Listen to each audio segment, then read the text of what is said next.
The Israeli-Palestinian conflict. It's a story we all think we know, right? It feels like it's filled with these unsolvable problems. But what if the entire way we've been looking at it is, well, fundamentally wrong? There's a book out there by two Israeli authors, both from the political left, that offers up a really controversial new diagnosis. And it all starts by asking one simple question. So meet the authors, Schwartz, a former journalist for the progressive newspaper Haaretz, and Einat Wilf, a former Labour Party member of parliament. Now, these weren't hardliners, they were big-time supporters of a two-state solution, but they just got more and more baffled as every single peace effort they witnessed just collapsed. Their book, The War of Return, is basically their journey to answer that one massive question: what went wrong? And this is the puzzle they were staring at. You know, the 90s kicked off with so much hope with the Oslo Accords, but then, fast forward to 2000, a huge deal at Camp David gets rejected by the Palestinian leadership, and what follows is the awful violence of the Second Intifada. Okay, then you get to 2008, another detailed offer for a state is on the table, and again, it's walked away from. For the authors, this pattern wasn't just a coincidence. It suggested something much, much deeper was going on than just a fight over a piece of land. And all of this led them to a totally different diagnosis.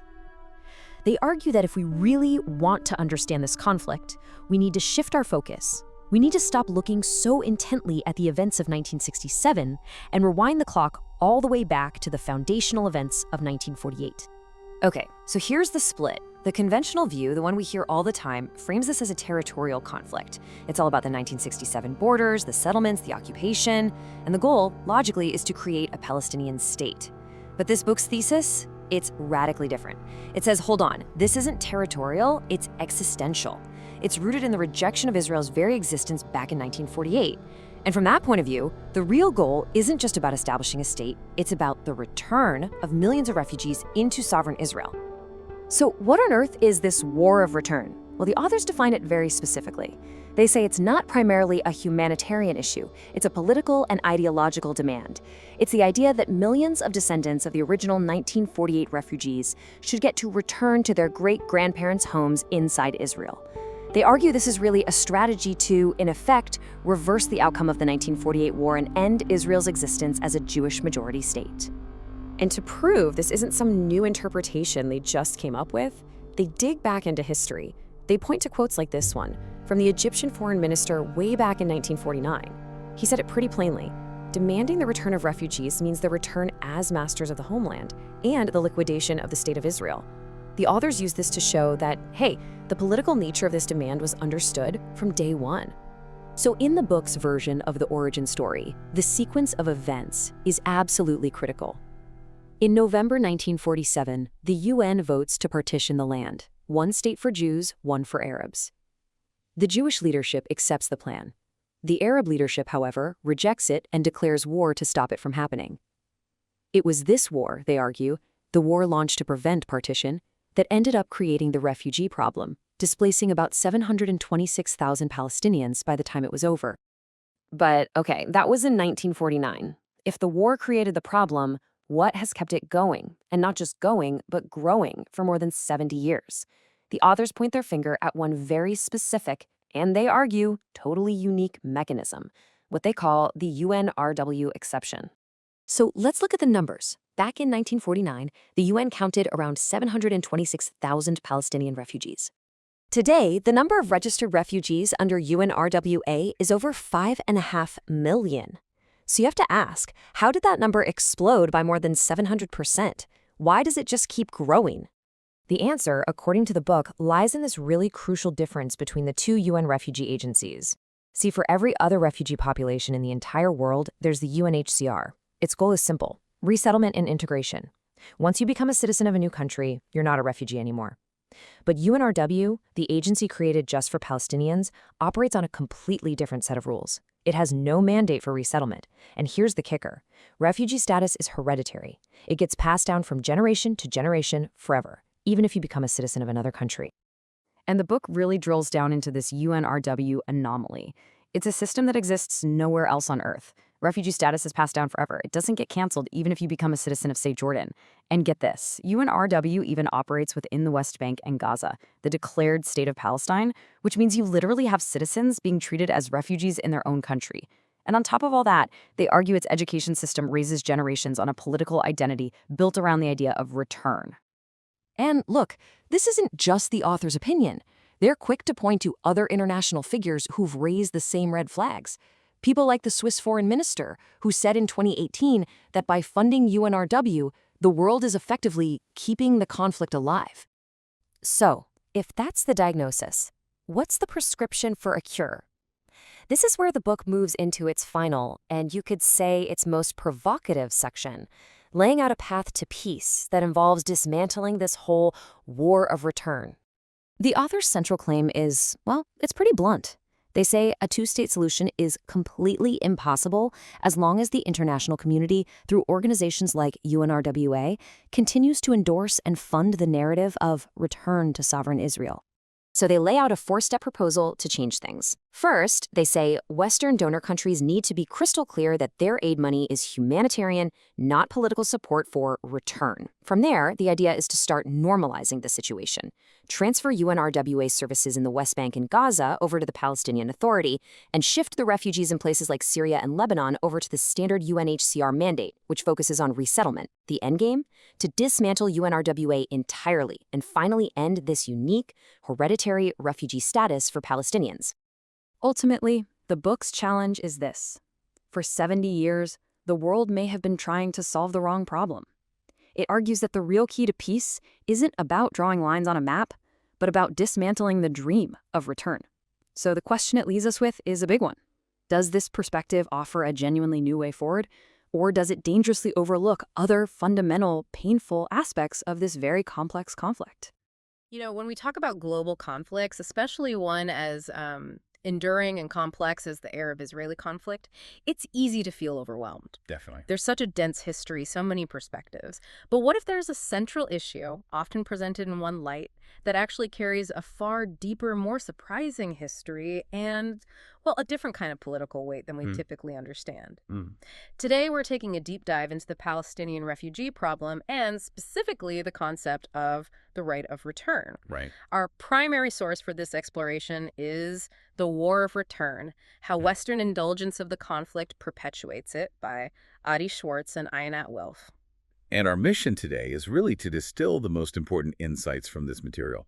We'll challenge some common assumptions, uncover crucial historical context, analyze international responses. And reveal how this issue has profoundly shaped the conflict. Exactly. Often in ways that aren't immediately obvious. Our goal is to provide you with those aha moments, the ones that genuinely make you feel well-informed. It's particularly revealing, I think, that the authors, Schwartz and Einat Wilf, they come from the Israeli political left. That's a key point. They were staunch proponents of a two-state solution and initially believed the conflict was primarily territorial, but after repeated peace efforts, collapsed. Even when proposals seemed to align with stated Palestinian goals. Yes, they became increasingly baffled. This prompted a deep process of internal reflection and, maybe more importantly, extensive external research and fact-finding to uncover what deeper dynamics might be at play. And that perspective really shapes their analysis throughout the book. It does. So let's begin to unpack their findings. Let's do it. So the authors kick off their analysis by challenging the very notion that the Arab-Israeli conflict is purely a territorial dispute. They argue there's something more fundamental underlying everything. Yeah, what is that core disagreement they point to? Well, the book highlights the absolute rejection of the UN's 1947 partition plan as kind of the initial flashpoint. Okay, the partition plan. The UN General Assembly voted to divide mandatory Palestine into two states, one Jewish, one Arab, while the Jewish side accepted it. The Arab world rejected it entirely. Yeah. Their view, according to the source, was that the entire land was Arab. They denied any Jewish political or collective rights. And compromise was just off the table. Impermissible, yes. That, for the authors, was the foundational clash. And how did this fundamental disagreement, this outright rejection of partition, how did it directly lead to the outbreak of war? Well, the Arab leaders were remarkably explicit about their intentions. The source quotes Haj Amin al-Husseini declaring that Arabs neither recognized the partition resolution nor intended to respect it. Wow, pretty clear. And Jamal al-Husseini vowed that blood will flow like rivers in the Middle East. Even the Arab League Secretary General, Azam Pasha, directly told a Jewish agency member, Abba Ibn, that the decision would be by force. By force. Yeah, he said, if you win the war, you will get your state. If you do not win the war, then you will not get it. The authors are really clear on this. Nothing made war and the loss of life and the creation of refugees necessary other than the Arabs' opposition to the partition plan and aspirations of Jewish independence. As the conflict escalated, the authors highlight a critical shift, don't they? In the war's dynamics, it wasn't just one phase. No, not at all. Initially, it was a brutal internal conflict, but after Israel declared independence, the entire dynamic shifted dramatically. Can you elaborate on those two main stages and just how severe it was? Certainly. The war indeed unfolded in two distinct stages. From November 1947 to May 1948. It was primarily fighting between Jewish Yishuv forces and Palestinian militias. And that period was rough. Incredibly brutal for the Jewish population, yeah. Characterized by sieges, massacres, like the Hadassah convoy attack where 77 Jews perished. The source mentions Kfar Etzion too, right? Tragically, yes. 133 Jewish defenders who surrendered at Kfar Etzion were murdered. The authors note, Arab media even sold gruesome photos of mutilated Jewish bodies. It was horrific. And then the second stage. Then, following Israel's declaration of independence in May 1948, the conflict transformed. It became an invasion by organized Arab armies. It sounds like those early months were truly dire for the Jewish community. Did this shift the international perception? Did people think they could survive? It definitely shifted things. The situation was so severe that the U.S. administration initially abandoned support for an independent Jewish state. They actually proposed an international trusteeship instead. Oh, really? Trusteeship? Yeah. But then, the Jewish forces moved to a fence to secure the territories allotted to them by the UN plan. Okay. And the source emphasizes that the creation of Palestinian refugees was a complex, tragic consequence of this war. It wasn't simple. Not simple how? Well, while there were instances of forced expulsions, like in Lod Ramla, which are often cited, many also fled due to the sheer violence, profound fear, psychological warfare, and even explicit calls from their own leadership to leave until an anticipated Arab victory. And it seems Israeli leaders themselves were initially surprised by the scale of it all, the exodus. That's what the authors suggest. Leaders like Ben-Gurion were apparently quite unprepared for the mass exodus, asking, why did the inhabitants leave? And Moshe Sharett, Israel's first foreign minister, he made a telling remark about what might have been. He did. Sharett later observed that if Arabs had reconciled themselves with the UN partition decision, Israel would have risen with a large Arab minority. Which didn't happen on that scale. Well, approximately 150,000 Arabs did remain and became Israeli citizens, but the mass flight changed things dramatically. The authors firmly state their view is the Arab flight was a result of the war and only of the war. Okay, so if the conflict wasn't purely territorial and the Arab world rejected partition, what were the ultimate Arab war aims, according to the source? What were they trying to achieve? The authors characterize it as an existential war. They quote the Arab League's Secretary General explicitly declaring, this will be a war of extermination and momentous massacre. Extermination? That's strong language. Very strong. Ismail Safwat, who coordinated Arab forces, is cited describing their objectives as to eliminate the Jews of Palestine and to completely cleanse the country of them. And the book points out the outcome in areas conquered by Arab forces. Yes, it's a stark historical fact noted in the source. Not a single Jew remained in those areas. All 12 Jewish towns and villages captured were completely leveled. It's important, though, to place this in a wider global context. The authors do that, right? Comparing it to other post-WWII situations. Precisely. They highlight that such large-scale population movements, while tragic, were not unique to this conflict at that time. Like the Germans in Eastern Europe. Exactly. 12 million Germans fled or were expelled from Eastern Europe post-WWII. And similarly, hundreds of thousands of Jews were forced out of Arab countries between 1947 and the mid-1950s. That's another crucial part of the context. And the casualty rates? But the source notes the Palestinian casualty rate, estimated at 12,000, about 1% of their population, was tragically similar to that of the Jews. At 6,000, also 1% of their population. It provides a certain perspective on the scale. Okay. So the war ends, Israel is established, but now you have this huge refugee population. That becomes the immediate flashpoint. How did the Arab world and Israel react then, according to the book? Well, post-war, an American correspondent, Kenneth Bilby, observed the Arab world was, in his words, consumed by a sense of humiliation and thirst for revenge, viewing Israel as a foreign implant. And Israel's position. Israel, meanwhile, was facing ongoing threats of a second round of war, fearing a fifth column within its new borders. This led them, the authors say, to decide against the mass return of refugees. Security concerns were paramount.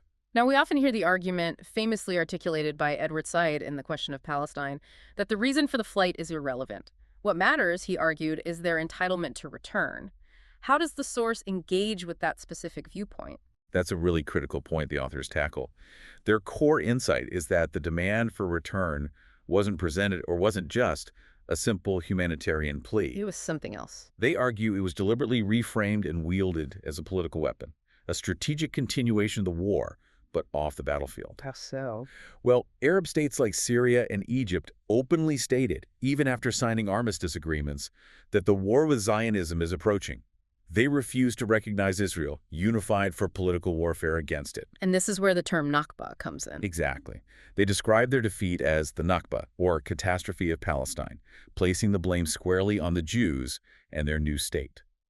The demand for return became part of that narrative, that political struggle. And beyond just rhetoric, we saw actual actions reflecting this stance, right? Like at the 1949 Lausanne Conference. Absolutely.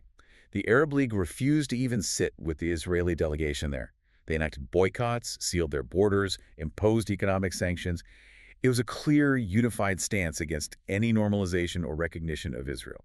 Okay, let's talk about UN General Assembly Resolution 194. Passed in December 48, often cited as the legal basis for the right of return. What does the source tell us about its origins and maybe its limitations? It's interesting. Initially, the authors point out, Arab states actually opposed Resolution 194. Opposed it. Why? Because it mentioned Israel by name and called for negotiations. It was only later they selectively embraced paragraph 11, the part about refugees returning. While ignoring other parts. Exactly, while systematically violating other clauses, like those about facilitating Israel's economic development. Plus, the authors stress UNRWA resolutions like 194 are advisory. They're not binding international law. And there's a key condition in that paragraph 11, isn't there? Crucial one.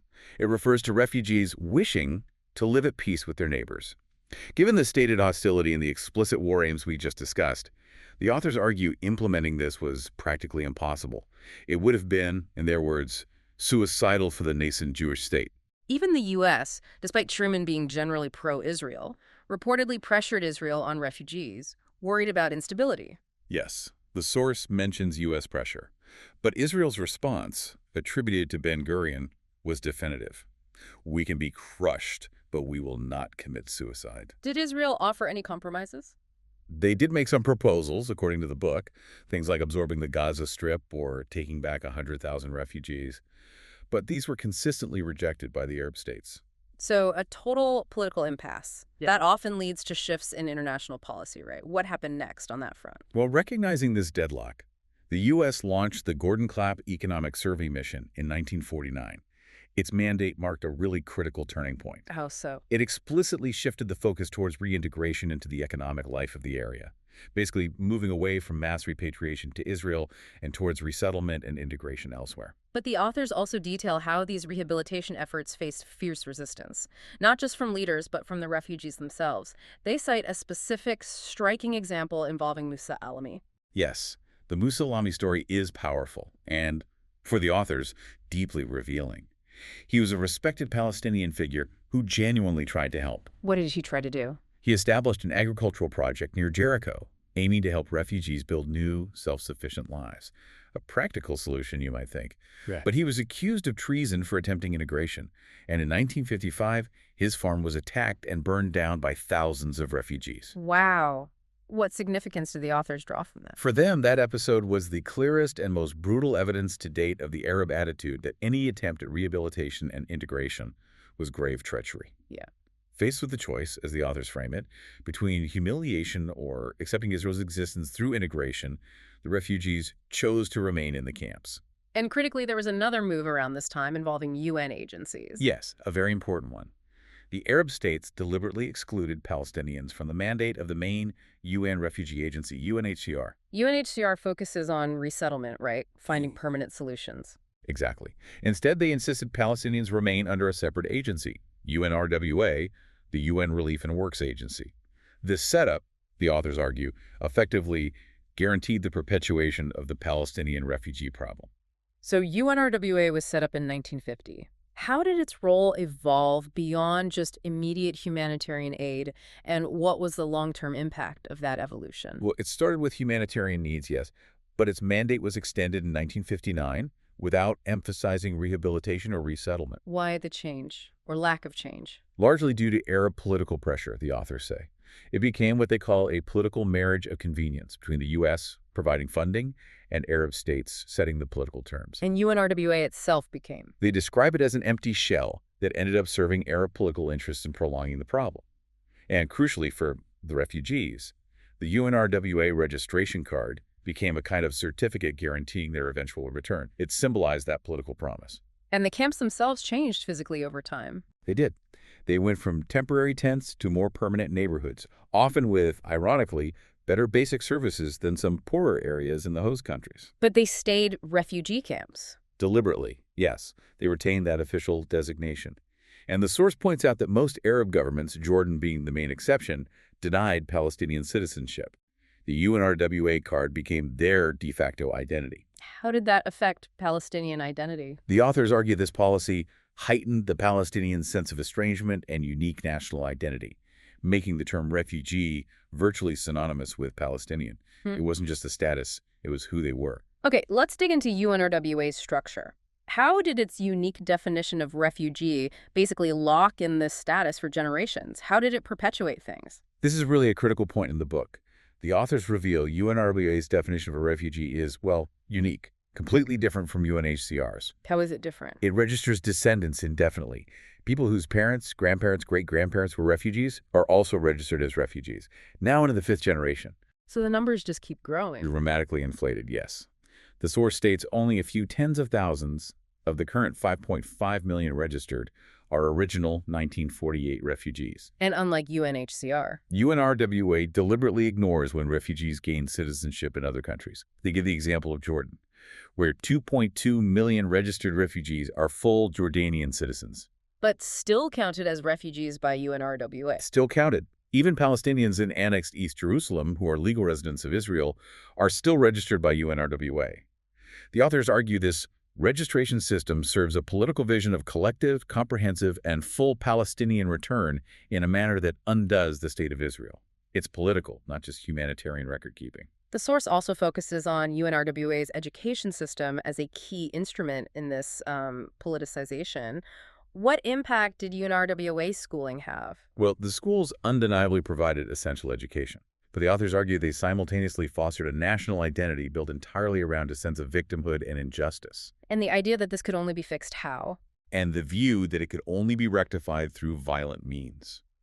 The book describes textbooks showing maps with all of Israel blacked out, sometimes with phrases like, "Verily we are really returning," superimposed with images of tanks and planes. Was this ever flagged? Yes. A UN expert committee back in 1969 found textbooks promoting violence and portraying Jews as the irreconcilable enemy.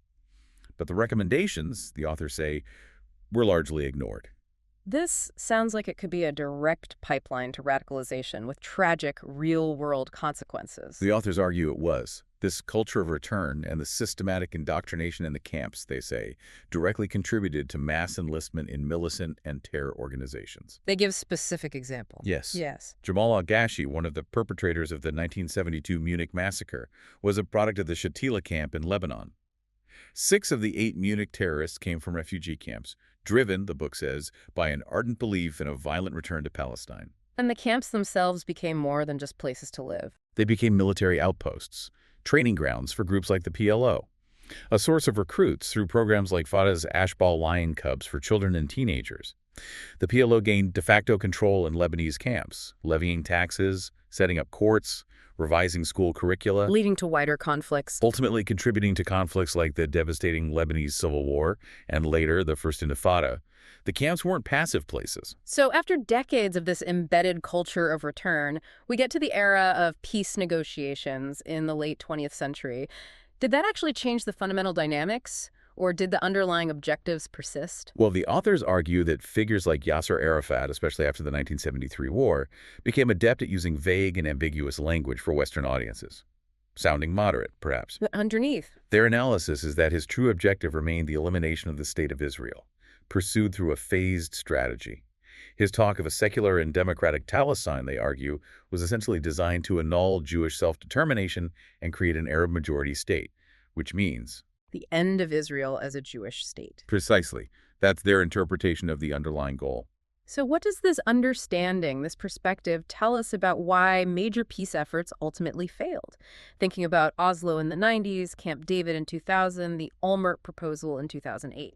The authors believe Israeli negotiators genuinely thought the Palestinians were ready for a two-state solution, the division of the land, an end to the conflict. But something always got in the way. Consistently, the source reveals Palestinian leadership walked away when the right of return wasn't comprehensively addressed in the way they demanded. They give the example of Mahmoud Abbas. Yes, Abbas couldn't accept Olmert's proposal, which reportedly allowed only about 5,000 refugees to return to Israel proper.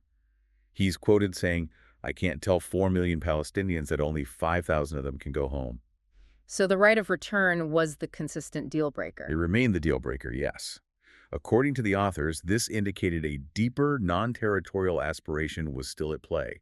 The book also delves into the language used in negotiations, right? Seemingly moderate phrases like a just and agreed solution to the refugee problem. What's revealed when you look closer? This is where their research into the nuances is particularly illuminating. They argue that in the Arab political lexicon, a just solution often implies the undoing of Israel, achieving the original aim. And the word agreed. Agreed also has a specific, nuanced meaning, they suggest. It implies that even if the PLO leadership agreed to a limited number of returns in a peace deal, individual refugees would still retain an open-ended right to demand return later. So it wouldn't actually end the claim. Exactly. It would effectively burden Israel indefinitely and perpetuate the claim. The authors cite the leaked Palestine papers as further confirmation of the leadership's unwavering insistence on return as an individual choice for millions, not something leadership could negotiate away. They even commissioned studies based on this. Yes, incredibly. They commissioned absorption capacity studies anticipating how millions could return to Israel, while somehow it supposedly retained a Jewish majority. It shows the persistence of the vision. So this right of return, as presented in the source, isn't merely about specific homes lost way back in 1948. It's presented as a much deeper political aspiration. Absolutely. The book cites a 2015 report from refugee camps where residents, even those born decades later, asserted their desire to return specifically to lands inside pre-1967 Israel. And their view on the Jewish population. Believing Jews should go back to the countries they came from. This, the authors argue, underscores how the problem was deliberately allowed to balloon for several decades in the service of continuing this long war. Okay, given all this historical context and the political weight attached to the right of return, does international law actually support this claim as the Palestinians define it? What's the legal picture according to the authors? This is a really important question they address directly. Their conclusion is unequivocal. Palestinian refugees do not have a legal right to return to Israel. Why not? What's the basis for that statement? They point to the 1951 Refugee Convention, the main international treaty. It doesn't establish repatriation as an inherent right. Its main focus is preventing forced return, the principle of refoulement. So states decide who enters. States retain the sovereign right to control entry. And UN General Assembly resolutions like 194, they reiterate, are advisory, not binding law. Plus, there's that critical wishing to live at peace clause in 194, which they argue is key. And they mention the position of Arab states. Yes, they highlight what they see as hypocrisy. Arab states advocating for this right internationally while often denying basic rights and even citizenship to Palestinians living within their own borders for decades. So bringing this back to UNRWA, what does this legal and historical analysis imply for the agency and its ongoing role? The source concludes that UNRWA, through its structure and mandate, has effectively facilitated the perpetuation of the Palestinian refugee problem rather than its resolution. They quote a Swiss official on this. Yes, Swiss Foreign Minister Ignazio Cassis, who noted in 2018 that UNRWA provides ammunition to continue the conflict and that, by supporting UNRWA, we are keeping the conflict alive. A blunt assessment. But Western nations often say their funding for UNRWA is purely humanitarian, it's not political. Does the book accept that distinction? The authors strongly contest that. They contend that by combining silence on the political implications with consistent, substantial economic support for UNRWA and its policies, which specifically support the Palestinian right of return. It sends a political message. Undeniably indicates support for the Palestinian position and that position only. They argue this actually contravenes the stated Western policy of supporting a two-state solution because UNRWA's current structure, in their view, inherently supports a one-state vision incompatible with Israel's existence as a Jewish state. So after this extensive critical analysis, what kind of path forward does the source ultimately suggest? What's their proposed solution? They propose a pretty fundamental restructuring, dismantling UNRWA as it currently exists. Dismantling it. What would replace it? They suggest transferring its operational responsibilities, schools, healthcare, to the Palestinian Authority where applicable, and to the respective host governments elsewhere. And the international aid. Western aid should continue, they say, but be clarified.